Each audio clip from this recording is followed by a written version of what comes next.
Welcome to this exploration of one of the most unsettling documented cases from the history of the Missouri Ozarks.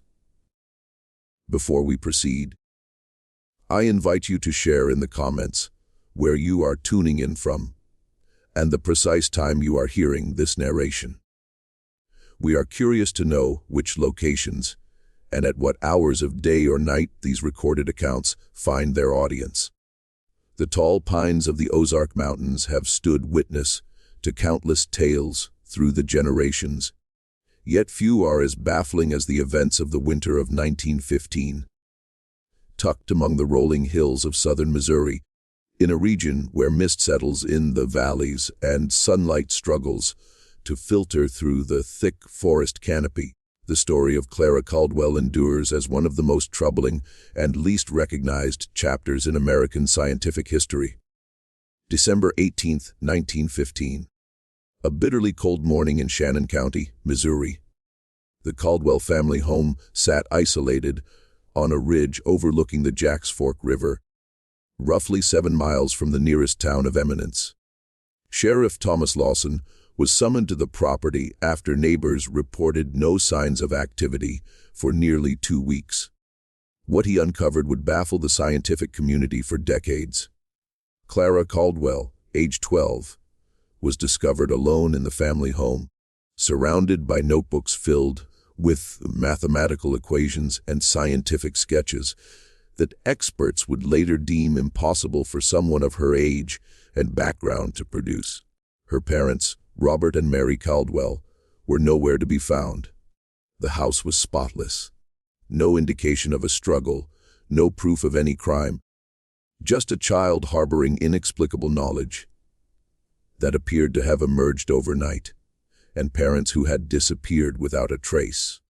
What renders this case particularly disturbing is not merely the disappearance, but what was uncovered in those notebooks and how the Caldwell case forced a re-examination of our understanding of human cognition, memory, and the limits of what we deem possible.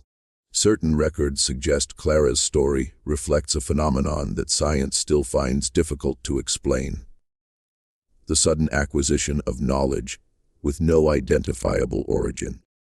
Before we explore this troubling case further, it must be acknowledged that much of what follows comes from incomplete sources. Sheriff's reports from Shannon County, medical evaluations conducted at Missouri State Hospital No. 4, and fragments of academic papers from researchers who interviewed Clara between 1915 and 1918. Many of these documents were later classified, and some were reportedly destroyed in a courthouse fire in 1947. What remains are transcribed interviews, newspaper accounts, and the testimonies of those who encountered Clara in the years after her parents vanished. This is the documented record of Clara Caldwell, the girl whose mind became a vessel for knowledge no one could explain, and the terrible cost that accompanied it. The Caldwell family came to Shannon County in the spring of 1913. Robert Caldwell, a former railroad engineer from St. Louis, had inherited a modest property from a distant uncle. According to county records, the family kept to themselves, but were not considered unusual by local standards. Robert occasionally took odd jobs in Eminence, while Mary sold preserves and quilts at the general store. Clara, their only child, was described by the local school teacher, Miss Eleanor Whitman, as shy but bright, with a particular gift for arithmetic. Nothing in the family's history suggested anything remarkable. Robert had a basic education, having completed 8 grades before working on the railroads. Mary had slightly more schooling and had briefly worked as a shop assistant in St. Louis before marriage. Clara attended the one-room schoolhouse in Eminence when weather allowed the 7-mile journey, which became increasingly scarce as winter set in during late 1915. According to interviews with neighbors conducted by Sheriff Lawson, the Caldwells were private but pleasant. Hiram Jenkins, whose farm lay about a mile from the Caldwell property, told the sheriff, They weren't the type to join in much with town affairs. But Robert would lend a hand if someone needed extra help with barn raising or such. Mary made the finest blackberry preserves in the county. The girl was quiet, always had her nose in a book when you'd see her. The family's modest cabin had 3 rooms, a main living area with a kitchen and 2 small bedrooms. It was heated by a single wood stove and lit by kerosene lamps. No electricity reached this far into the Ozarks in 1915. The property included a small barn, chicken coop, and vegetable garden. By all accounts, the Caldwells lived simply but comfortably. What makes the events of December 1915 so perplexing is the sheer normality that preceded them. There were no reports of strange visitors, unusual purchases, or odd behavior. The last confirmed sighting of Robert and Mary Caldwell was on December 4, 1915, when Robert bought supplies at Wilson's General Store in Eminence. The store ledger, preserved in the Shannon County Historical Society, lists his purchases: flour, coffee, sugar, kerosene, and a tablet of paper.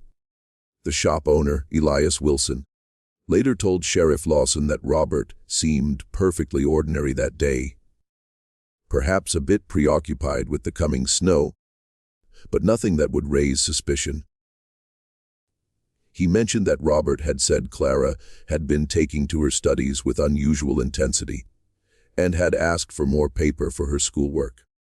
It was the last time anyone in town would see Robert Caldwell. For nearly 2 weeks, no one from the Caldwell family came to town. This wasn't entirely unusual during winter, when the dirt roads became nearly impassable after heavy snow. But when smoke stopped rising from their chimney, despite the bitter cold, neighbor Hiram Jenkins grew concerned enough to alert Sheriff Lawson. What they discovered at the Caldwell home that December morning would become the opening page of one of the most disturbing and inexplicable cases in the region's history.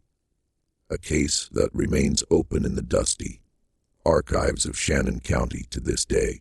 The path to the Caldwell cabin wound through dense pine forest, crossing Jack's Fork River via a narrow footbridge. Sheriff Lawson and Hiram Jenkins arrived around 10:00 a.m. on December 18th after a difficult trek through nearly 2 feet of snow. Jenkins would later describe the scene in a sworn statement that still exists in county records. "Something felt wrong the minute we crossed that bridge. No tracks in the snow, no smoke, no sound, not even birds. Just that cabin sitting there like it was holding its breath." Sheriff Lawson knocked repeatedly with no response. The door was unlocked, unusual for that isolated area. Inside, the house was cold but immaculately clean. The wood stove in the main room contained only ash, no active embers. A half-empty cup of tea sat on the table, the contents frozen solid. There were no signs of struggle, no evidence of a hasty departure. Robert and Mary's clothing still hung on pegs by the door. Their few valuables, Mary's mother's silver brooch, Robert's pocket watch, remained on the mantel. In the main bedroom, the bed was made with hospital corners, as if no one had slept in it for days. Robert's work boots stood by the bedside. Mary's hairbrush lay on a small vanity table, strands of dark hair still caught in the bristles. It was in Clara's room that Sheriff Lawson made the discovery that would baffle experts for decades to come. The child sat at a small desk by the window, alive, but in what the sheriff described as a trance-like state. She didn't respond to questions or seem to register their presence. Her room was warm, the only warm space in the house, though no fire burned in any stove or fireplace. The walls of Clara's small bedroom were covered with drawings, equations, and diagrams. Hundreds of them, some pinned up, others drawn directly onto the wooden walls. Her desk was littered with notebooks filled with dense writing and complex mathematical formulas. Sheriff Lawson, who had only a basic education, couldn't make sense of what he was seeing. But he knew enough to recognize that these were not the scribblings of a typical 12-year-old girl from rural Missouri. Most disturbing of all were Clara's hands, stained with ink to the wrists, as if she had been writing continuously for days. When the sheriff gently touched her shoulder, she turned slowly, her eyes focusing with apparent difficulty, and spoke the words that would be recorded in his official report. "They're gone. They had to go." The numbers needed room. Sheriff Lawson immediately sent Jenkins to town for the doctor while he remained with Clara. In his report, he noted that the girl eventually became more responsive, accepting water but refusing food. She continued to write in her notebooks, pausing only when directly interrupted. When asked about her parents, she would only repeat, "They had to make room." Dr. William Hayes arrived from Eminence that evening. His medical report, filed with the county clerk and later referenced in academic papers, described Clara as physically healthy but mentally altered. Her pulse, temperature, and reflexes were normal, but her behavior was not. "The child exhibits a singular focus on mathematical and scientific notation beyond my ability to comprehend," Dr. Hayes wrote. "She speaks clearly when addressed, but returns immediately to her calculations when not engaged. Most concerning is her apparent lack of distress at her parents' absence." Dr. Hayes arranged for Clara to be taken to his home in Eminence that night, while Sheriff Lawson and several deputies searched the property and surrounding woods for any sign of Robert and Mary Caldwell. They found nothing. No footprints in the snow, no evidence of violence, no indication of where the couple might have gone, or what might have happened to them. The mystery of the Caldwells had only just begun to unfold. What followed would push the boundaries of scientific understanding and reveal something far more disturbing than a simple case of missing persons. In the days following Clara's discovery, Sheriff Lawson organized searches of increasingly wider areas around the Caldwell property. Teams of men from Eminence and neighboring communities combed the dense forests, dragged sections of Jack's Fork River, and checked abandoned mines and caves that dotted the Ozark landscape. No trace of Robert or Mary Caldwell was ever found. Meanwhile, Clara remained at Dr. Hayes's home under observation. The doctor's wife, Judith Hayes, kept a daily journal of Clara's behavior. These entries, later submitted as evidence in the investigation, describe a child who slept very little, ate mechanically when food was placed before her, and spent almost every waking moment writing or drawing. Mrs. Hayes noted that Clara would use any available surface: paper, pages torn from books, even the walls, if not provided with sufficient writing materials. December 21, 1915. Clara filled 7 full tablets today with what William says appears to be advanced mathematics and scientific formulas. When I asked where she learned such things, she looked at me as if I'd spoken in a foreign language. "I didn't learn them," she said. "They're just there now."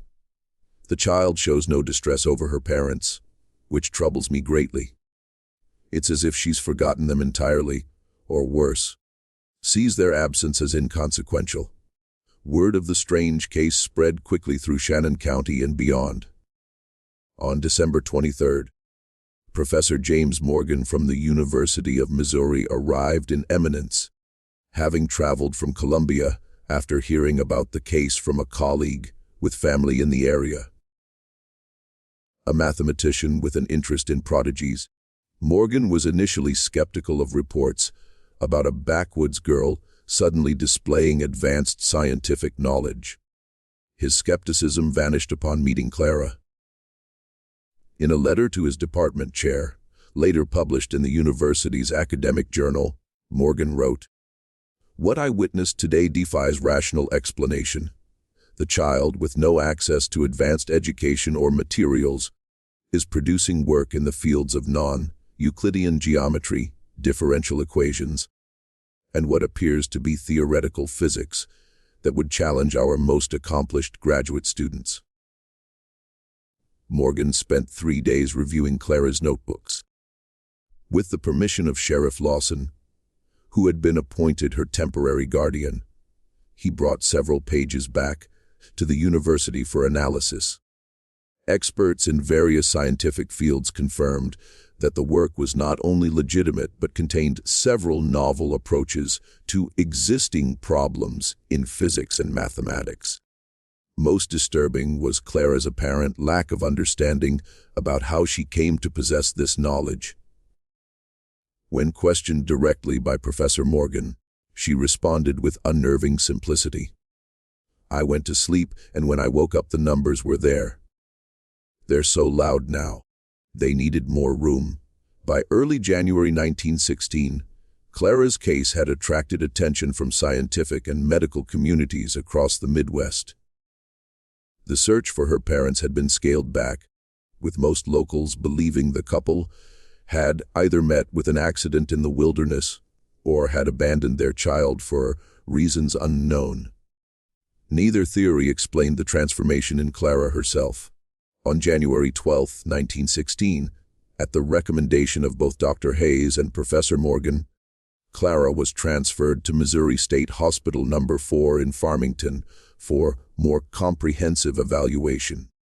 The admission records preserved in state archives list her condition as acute mental alteration of unknown origin with savant-like manifestations. What followed was a series of examinations and tests that would only deepen the mystery surrounding Clara Caldwell and raise disturbing questions about the nature of human consciousness, knowledge, and what might happen when something outside our understanding takes residence in a human mind.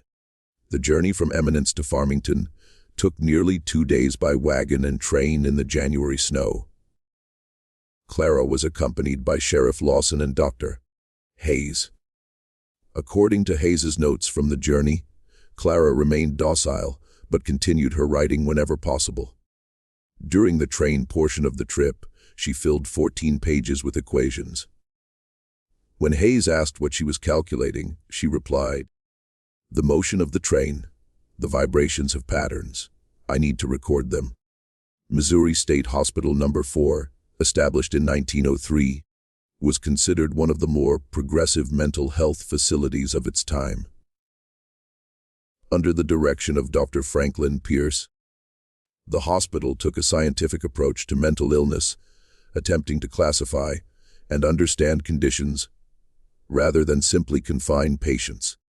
Clara's admission records indicate she was placed in the children's ward under the direct supervision of Dr. Eleanor Reed, one of the few female psychiatrists practicing in Missouri at that time. Dr. Reed's detailed case notes provide the most comprehensive documentation of Clara's condition during the early months of 1916. Patient exhibits extraordinary cognitive abilities in specific domains: mathematics, physics, astronomy, with no prior training or exposure to advanced concepts in these fields. Physically, she appears normal for her age and development. Basic neurological examinations reveal no abnormalities. She is oriented to person and place, but seems to have an altered perception of time, often unable to distinguish between recent and distant past. Dr. Reed conducted a series of interviews with Clara, transcripts of which were preserved in the hospital archives, until they were reportedly classified and removed by government officials in 1954. Copies of some sessions, however, remained in Professor Morgan's personal papers, which were donated to the University of Missouri archives after his death in 1948. In one particularly revealing session from February 1916, Dr. Reed attempted to understand the origin of Clara's knowledge. Dr. Reed: "Clara, can you tell me how you know these things you write about?" Clara: "I told you. They're just there now." Dr. Reed: "But these are complex ideas that most adults don't understand. You didn't know these things before December?" "Correct, Clara. Clara, before the cold night, Before they went away, Dr. Reed, your parents? Clara, they had to make room. It was getting crowded. Dr. Reed, what was getting crowded, Clara? Clara, her long pause, my head. But it's not just my head anymore. It goes all the way down now. Sometimes I can feel it in my fingers and toes. The knowing. Dr. Reed. Did something happen on that cold night, Clara? Clara, the sky opened. Not for everyone, just for me. It poured in like water, except it wasn't wet. It was pause, heavy like honey but sharper. They tried to make it stop. They couldn't. Dr. Reed. Who tried to make it stop? Clara. Becomes agitated. They did. They put their hands on my head. They prayed. They cried. But it kept coming. And there wasn't enough room for all of us. Dr. Reed's notes following this session indicate her growing concern. Patient appears to be describing some form of dissociative episode or psychotic break. Yet her cognitive functions remain intact. Most disturbing is her continued implication that her parents' disappearance was somehow connected to her sudden acquisition of knowledge. While I hesitate to give credence to such a suggestion, the timing cannot be ignored. Throughout February and March 1916, Clara was subjected to numerous tests designed to verify the authenticity of her knowledge and determine its source. Professors from Washington University in St. Louis, the University of Missouri, and even 2 researchers from Johns Hopkins traveled to Farmington to evaluate her case. Each expert left with more questions than answers. Clara could solve complex mathematical problems without showing her work. She could draw detailed astronomical charts of solar systems not yet discovered. She demonstrated knowledge of physical principles that, while consistent with existing theory, extended into areas not yet explored by the scientific community of 1916. Most remarkably, when presented with scientific journals in German, French, or Russian, languages she had never studied, Clara could identify errors in the mathematical formulations, though she couldn't translate the text itself. As one researcher noted, it's as if she has access to the pure language of mathematics and physics unfiltered by human linguistic constructs. By April 1916, Clara's case had attracted the attention of the national press. The St. Louis Post-Dispatch ran a front-page story titled, "Missouri's Miracle Child. The Girl Who Knows Too Much." While the article focused on the sensational aspects of Clara's abilities, it mentioned almost as an afterthought the still, unsolved disappearance of her parents. This publicity brought unwelcome attention to the quiet hospital. Dr.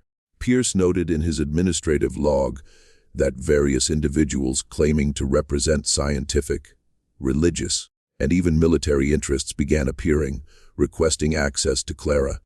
Most were denied, but records indicate that on April 22, 1916, 2 men identifying themselves as representatives from the Department of War were granted a private interview with Clara. No transcript of this meeting exists in public records. What is documented, however, is that shortly after this visit, Clara's condition began to deteriorate in ways that would add another layer of disturbance to an already unsettling case. The spring of 1916 marked a turning point in Clara's case. Dr. Reed's notes from late April document the first signs of physical deterioration. Patient complains of headaches that increase in severity when she attempts to write or calculate. Episodes of nosebleeds have begun, particularly following periods of intense cognitive activity. By May, Clara's mathematical output had decreased significantly, though what she did produce was described by visiting experts as increasingly abstract and complex. Professor Morgan, who continued to visit regularly, wrote that her work had moved beyond established mathematical frameworks into something I can only describe as a new language of numbers and space.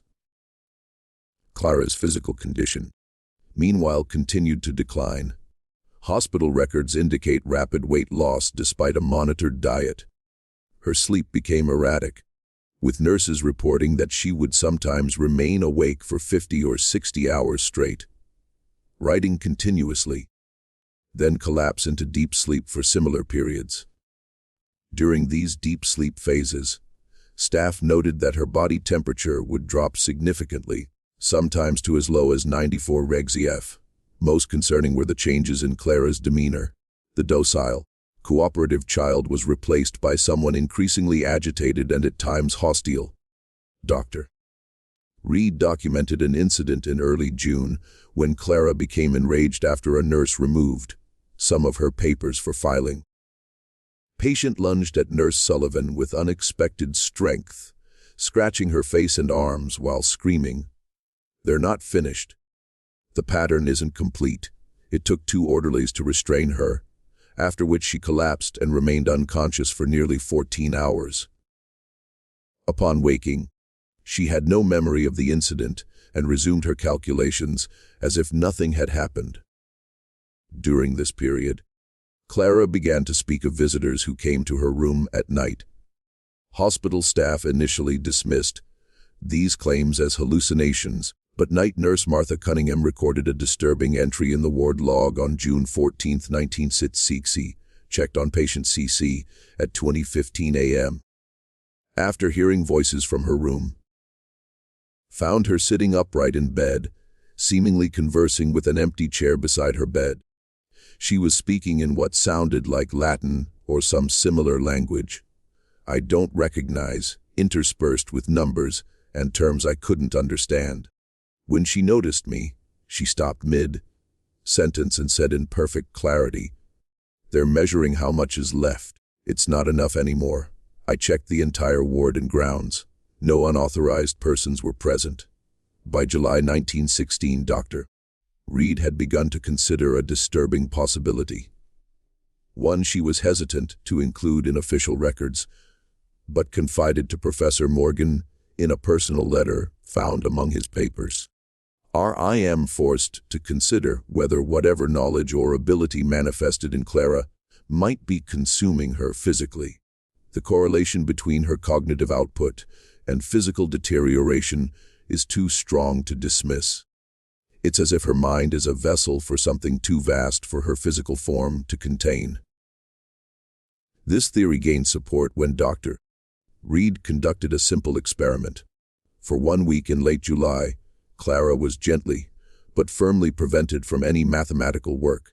Her writing materials were removed, and she was engaged in normal activities for a child her age. Simple games, reading fiction, outdoor walks when weather permitted. During this period, her physical symptoms improved dramatically. Her weight stabilized, the headaches decreased, and no nosebleeds were recorded. When the restriction was lifted, however, Clara returned to her calculations with renewed intensity. Within hours, all her symptoms returned, worse than before. Dr. Reed wrote, "It appears that whatever drives her to pursue this knowledge is stronger than her instinct for self-preservation. When asked why she continues despite the pain, she simply stated, 'It has to be finished. They're waiting for it.'" By August 1916, the hospital staff was forced to make difficult decisions regarding Clara's care. Her physical deterioration had become critical, with her weight dropping to dangerous levels and episodes of unconsciousness becoming more frequent. Yet attempts to restrict her access to writing materials resulted in such extreme distress that Dr. Pierce feared for her mental stability. A compromise was reached. Clara would be allowed to write for limited periods, each day under supervision. The hope was that this measured approach might slow her decline, while research into her condition continued. But as summer turned to fall, it became increasingly clear that something would have to change if Clara Caldwell was to survive. That change came in September 1916 from an unexpected source and would open yet another disturbing chapter in this already unsettling case. On September 7, 1916, a woman arrived at Missouri State Hospital No. 4, claiming to be Elizabeth Caldwell, Robert Caldwell's sister from Illinois. Hospital records indicate that she presented documentation confirming her identity and relationship to Clara, including family photographs and correspondence with Robert, that predated the family's move to Missouri. Elizabeth Caldwell was described by hospital staff as a well-dressed, educated woman of about 40 years of age, composed in manner, but clearly distressed about her niece's condition. After reviewing Clara's medical files, she requested a private meeting with Dr. Pierce and Dr. Reed. The content of this meeting was not recorded in official hospital documents, but Dr. Reed's personal diary, discovered after her death in 1962, contains a troubling entry from that day, met with EC, regarding Clara. What she shared has left me deeply unsettled. According to Elizabeth, the Caldwell family has a history of what she terms episodes. Instances where family members exhibited sudden, inexplicable knowledge or abilities. Robert himself apparently experienced something similar as a child, though far less extreme than Clara's case. Most disturbing is her claim that 3 previous Caldwell children died before reaching adulthood, all after displaying similar symptoms. Elizabeth believes Clara's parents fled to the Ozarks specifically to isolate her from doctors or authorities who might take interest in her, should such an episode occur. The question remains if Elizabeth's account is accurate. Where are Robert and Mary now? And why would they abandon Clara after going to such lengths to protect her? Within days of Elizabeth's arrival, arrangements were made for Clara to be released into her aunt's custody. Dr. Pierce's family in Virginia indicates that his decision was influenced by Clara's declining health and Elizabeth's assurance that she would continue to work with medical professionals near her home in Springfield, Illinois. The report also notes that Elizabeth presented a letter, apparently written by Robert Caldwell, before his disappearance, naming her as Clara's guardian should anything happen to him and Mary. Professor Morgan strongly objected to Clara's release, arguing that more research was needed and that moving her might be dangerous in her weakened condition. His concerns were overruled. On September 12, 1916, Clara Caldwell left Missouri State Hospital No. 4 with Elizabeth, traveling by private automobile to Illinois. What happened in the years that followed has been pieced together from fragmented sources. Occasional correspondence between Elizabeth and Dr. Reed, records from Illinois medical institutions, and an incomplete investigation conducted by Professor Morgan in 1922. According to letters sent to Dr. Reed, Elizabeth took Clara to a private residence outside Springfield, where she was attended by a doctor named Thomas Blackwood, described as a specialist in nervous disorders. Under his care, Clara's physical condition allegedly stabilized, though she never fully recovered her strength. Her episodes of mathematical insight reportedly became less frequent and less intense, allowing for periods of what Elizabeth described as near normalcy. In her last letter to Dr. Reed, dated March 1918, Elizabeth wrote, "Clara has good days now, where she seems like any young girl. She has taken an interest in gardening and can sometimes go whole weeks without reverting to her calculations." Dr. Blackwood believes the episodes may eventually cease entirely as she matures. We dare to hope for a future for her, though we are careful not to expose her to undue stimulation or interest from those who might seek to exploit her condition. This was the last known correspondence regarding Clara's condition. Hospital records indicate that Dr. Reed made several attempts to follow up, but her letters went unanswered.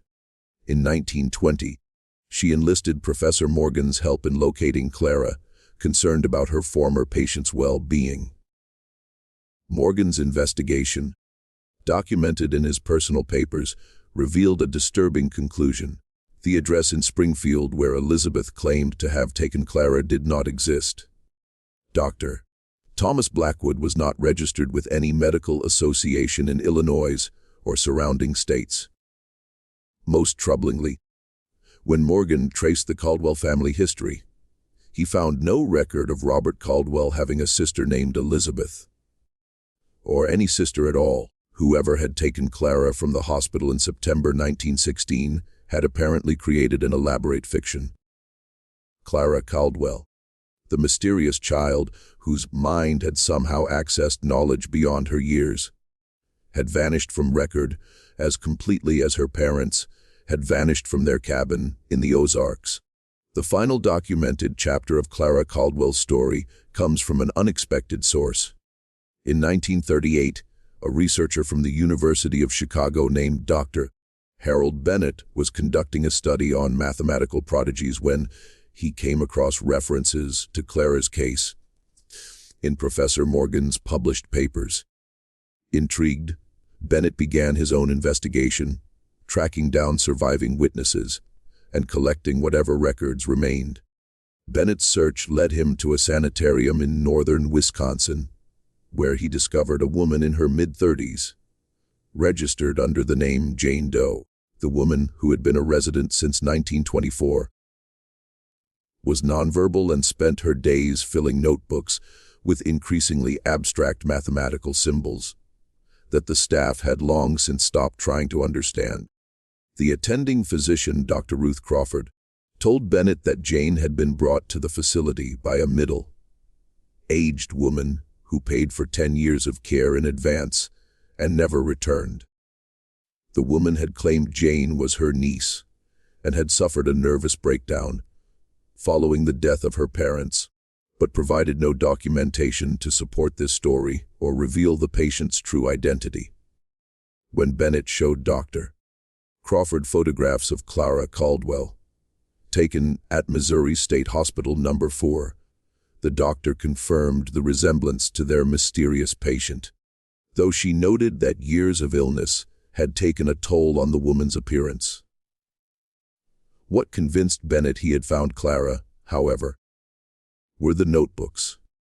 They contained calculations that, according to mathematicians who later reviewed them, represented a direct evolution of the work Clara had done as a child, a continuation of the same mysterious mathematical language.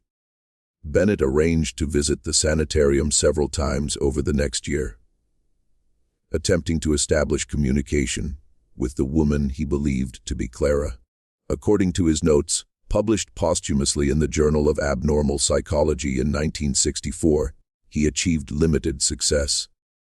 During his fourth visit, the woman looked directly at him for the first time and spoke her only recorded words in nearly 15 years. "It's almost complete now.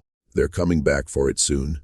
3 days after this interaction, on January 17, 1940, the woman known as Jane Doe was found dead in her room. Dr. Crawford's report indicated the cause as heart failure, though she noted the unusual circumstances. Patient was discovered seated at her desk, pen still in hand, having apparently completed a final page of calculations moments before death. Her expression was described by the attending nurse as peaceful, almost relieved. The notebooks filled during her 16 years at the sanitarium were collected by Bennett for analysis.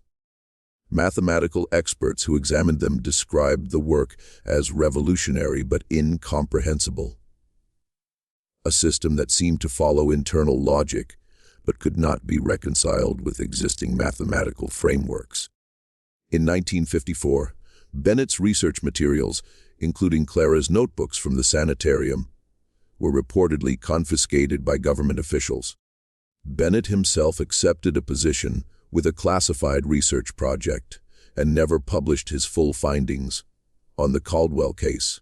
What happened to the original notebooks from 1915 to 1916, those collected by Professor Morgan from the Caldwell cabin and Missouri State Hospital No. 4, remains unknown. The final twist in this disturbing story came in 1962, when a construction crew excavating for a new road near the former Caldwell property in the Ozarks uncovered human remains. Forensic examination determined they were of a man and woman approximately in their 30s who had died in the 1950-1916 time frame. Due to the condition of the remains and the limitations of forensic science in the 1960s, positive identification was impossible. But circumstantial evidence strongly suggested they were Robert and Mary Caldwell. What was most disturbing about the discovery wasn't the bodies themselves, but how they were found. According to the coroner's report, the remains were arranged in a precise geometric pattern that one investigator with mathematical training recognized as representing an equation. The same unusual notation found in Clara's earliest notebooks. The Caldwell case was officially closed in 1963. The official conclusion listed in Shannon County records states simply, Robert and Mary Caldwell, deceased by means unknown. Clara Caldwell, whereabouts unknown, presumed deceased. But questions remain that no official conclusion can answer. What happened in that cabin in December 1915? What knowledge took residence in the mind of a 12-year-old girl from the Ozarks? And perhaps most disturbingly, what was she calculating all those years? And who or what was waiting for the result? The mathematics Clara produced has been described by modern experts who have seen fragments of her work as beyond our current framework, and possibly representing concepts we won't develop for another century. Some theorists have suggested her work anticipated aspects of quantum mechanics, string theory, and multi-dimensional mathematics decades before mainstream science approached these concepts. Others maintain that Clara was simply a natural prodigy whose abilities emerged under traumatic circumstances and whose deterioration was the result of untreated physical and psychological conditions. This explanation, however, fails to account for the sudden onset of her abilities, the disappearance of her parents, and the geometric arrangement of the remains found in 1962. What we know with certainty is this: something happened to Clara Caldwell in the winter of 1915 that transformed a normal child into a vessel for knowledge that her mind could access, but her body could not sustain. Whatever entered her consciousness, that cold December night in the Ozarks was both a gift and a terrible burden. One that ultimately consumed her life as surely as it had taken her parents. In the archives of the Shannon County Historical Society, a single page from one of Clara's original notebooks has been preserved behind glass. The mathematics on the page remains largely indecipherable to modern experts. But in the margin, written in a child's careful hand, is a note that perhaps comes closest to explaining what happened. The knowing wants out. It wasn't meant to be kept inside something as small as a person. Some secrets are perhaps better left buried in the deep forests of the Ozarks, where the pines still whisper when winter winds blow down from the mountains, and where locals still avoid the overgrown path that once led to the Caldwell cabin. For in the silence of those woods, something still echoes. The sound of a pencil scratching endlessly on paper, calculating truths too vast for our understanding, waiting for someone else who might provide room for the knowing. What happened to Dr. Reed and Professor Morgan, the two individuals most deeply involved in Clara's case, adds yet another unsettling dimension to this story. Dr. Eleanor Reed continued to practice at Missouri State Hospital No. 4 until 1924, when she abruptly resigned her position. According to former colleagues, Reed had become increasingly obsessed with Clara's case, devoting much of her free time to studying the few copies of the girl's work that remained at the hospital. Dr. Olivia Weston, who took over Reed's position, told a local newspaper years later that Reed had begun experiencing severe headaches and nosebleeds in the months before her departure. Symptoms disturbingly similar to those Clara had exhibited. Eleanor would lock herself in her office for hours, studying those notebooks. Weston recalled. She became convinced there was a pattern, a message hidden in the girl's calculations. She said once that she could hear the numbers whispering when she studied them too long. Reed relocated to a small cottage near Table Rock Lake in southern Missouri, where she lived in relative isolation until her death in 1962. Her personal effects, including journals and research notes, were donated to the University of Missouri archives. Most significant among these materials was a journal Reed kept during her final years, in which she documented what she described as recurring dreams of geometric landscapes, populated by entities of pure mathematics. In one of her last entries, dated just weeks before her death, she wrote, "I understand now what Clara meant. The knowing doesn't want to be confined. It wants vessels, conduits, ways to flow between worlds. We were never meant to contain it." Professor James Morgan remained at the University of Missouri until his retirement in 1942. His continued interest in the Caldwell case eventually cost him professionally. Colleagues reported that his once promising career stalled as he devoted more time to what many considered an obscure case of psychological curiosity. Morgan never married and lived alone in a small apartment near campus, where former students described walls covered with reproductions of Clara's equations and diagrams. In 1938, Morgan published his final academic paper, titled Theoretical Frameworks for Nonlinear Knowledge Acquisition in Developing Minds. While the paper never explicitly mentioned Clara Caldwell, those familiar with the case recognized it as Morgan's attempt to provide a scientific explanation for what had happened to her. The paper was largely dismissed by the academic community, with one reviewer calling it the mathematical equivalent of ghost stories. Morgan died in 1948 from complications following a stroke. His research assistant, Evelyn Hartley, who helped organize his papers for donation to the university archives, reported finding a sealed envelope among his personal effects with instructions that it not be opened until 1975. University officials, however, claimed no knowledge of such an envelope when inquiries were made in the 1970s. The Caldwell family home itself became part of the legend. After Clara's removal to the hospital, the property stood abandoned for years. Local authorities initially restricted access due to the ongoing investigation. But as time passed and the case grew cold, the cabin was left to decay. By the 1930s, it had become a place of morbid curiosity for local teenagers who would dare each other to spend the night within its walls.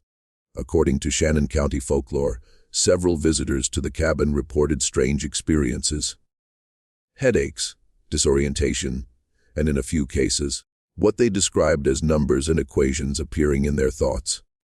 In 1939, after 2 local boys were found wandering disoriented in the woods near the property, having disappeared during a supposed overnight stay at the cabin, the county sheriff ordered the structure burned to the ground.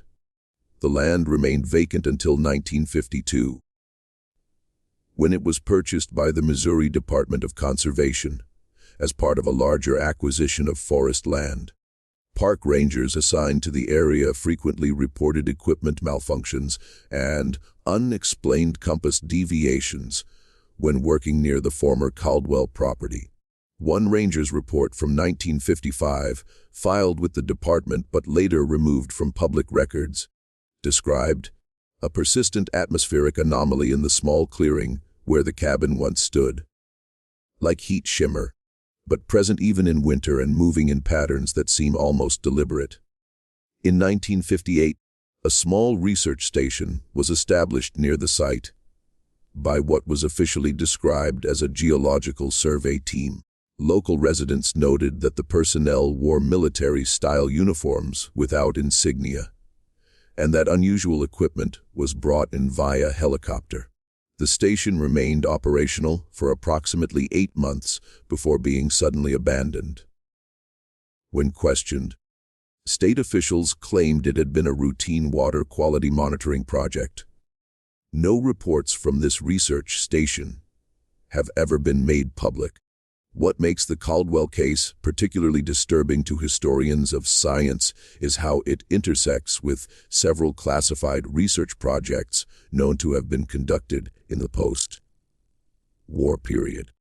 Dr. Harold Bennett, the researcher who tracked down Jane Doe in Wisconsin, joined a classified program in 1955 that was later revealed to be part of the government's investigation into unusual cognitive phenomena.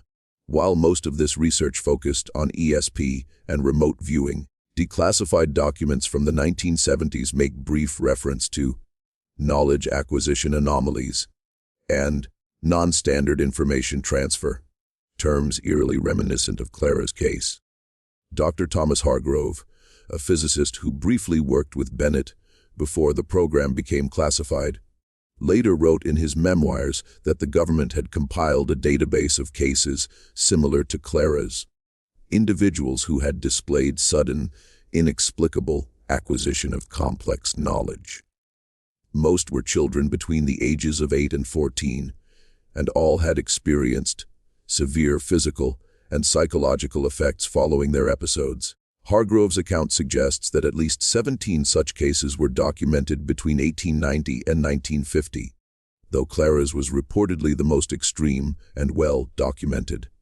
Perhaps the most chilling aspect of the Caldwell case came to light in 1967, when Professor Miriam Lancaster of Princeton University published an analysis of mathematical symbols found in Clara's work, based on the few samples that remained accessible. Lancaster, a specialist in mathematical linguistics, identified what she termed structural similarities between Clara's notation system and certain mathematical concepts that would not be formally developed until the 1940s and 50s. What's most disturbing, Lancaster wrote, is not just that these concepts appear to have been understood by an uneducated child decades before their formal discovery, but that they appear in Clara's work in a more developed form than our current understanding. It's as if she wasn't discovering these principles, but remembering them. Lancaster's paper caused a brief stir in mathematical circles, but was quickly forgotten, or perhaps deliberately overlooked. She had intended to publish a more comprehensive analysis, but according to colleagues, abandoned the project after receiving an unexpected job offer from a defense contractor, which required her to relocate and sign extensive confidentiality agreements. Throughout the decades following Clara's disappearance, various researchers attempted to piece together a complete picture of her case. But obstacles continually arose. Records disappeared from archives. Witnesses became suddenly unwilling to speak about their experiences. Funding for research projects related to her case was mysteriously withdrawn. By the 1970s, the Caldwell case had largely faded from both scientific and public awareness, relegated to obscure journals and local folklore. It might have remained there had it not been for a curious discovery made in 1978 by Dr. Rachel Norton, an astronomer at the Lowell Observatory in Arizona. Norton had been studying unusual radio signals, detected from a specific region of deep space, when she noticed a pattern that seemed familiar. Consulting her personal library, she found an old academic journal containing one of the few published reproductions of Clara's mathematical notations. The similarity between Clara's equations and the pattern of the radio signals was striking. In an unpublished paper, shared only with trusted colleagues, Norton suggested a disturbing possibility. What if Clara Caldwell wasn't creating these mathematical systems, but transcribing them? What if, through some means we don't understand, she became a receiver for information being transmitted from somewhere else? And what if, most disturbing of all, whatever was transmitting recognized her, somehow as a suitable vessel for this information? Norton's speculation remained private until after her death in 1994, when her papers were donated to the SETI Institute archives. By then, the few remaining individuals who had direct contact with Clara Caldwell had passed away, taking with them whatever insights they might have had into one of the most perplexing cases in the borderlands between psychology and theoretical physics. The story of Clara Caldwell might have ended there, consigned to the dustbin of scientific anomalies and historical curiosities, were it not for a series of incidents beginning in 2014 that suggested the case might not be as closed as authorities had claimed.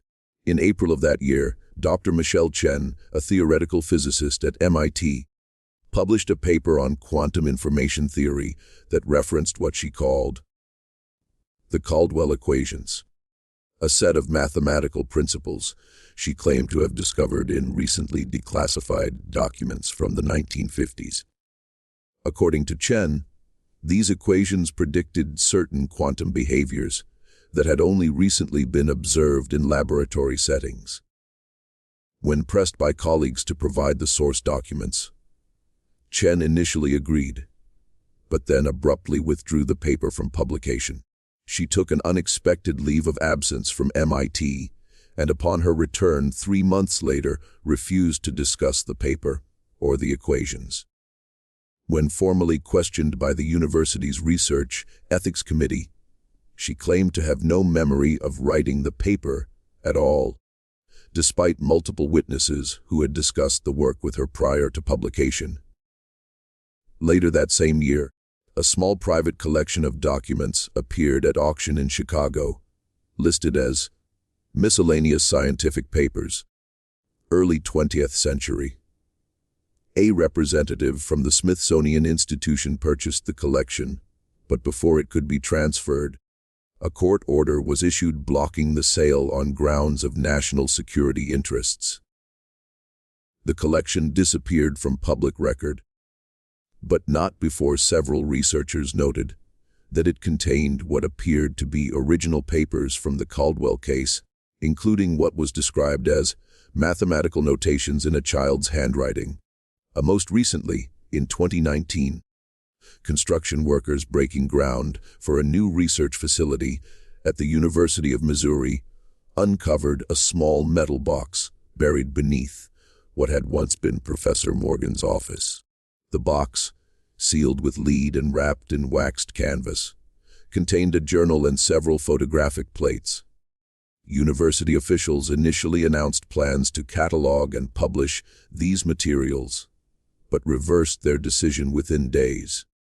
The contents were removed by individuals who identified themselves as representing the Department of Energy's Historical Archives Division. No further information about these materials has been made public.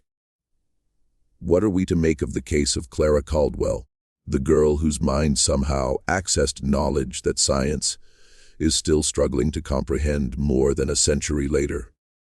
Was she, as some have suggested, simply an unrecognized mathematical genius whose abilities manifested in a particularly dramatic way? Was her case an early example of what we might now call savant syndrome, perhaps triggered by some undiagnosed neurological condition? Or are we facing something far more unsettling? The possibility that human minds can, under certain circumstances, become receivers for information or knowledge that exists independent of human experience. And if so, what is the source of this knowledge? And what does it want from those who become its vessels? The Ozark Mountains keep their secrets well. The exact location of the Caldwell cabin has been lost to time, deliberately obscured on unofficial maps, and known only to a few state conservation employees who are reportedly instructed to avoid the area.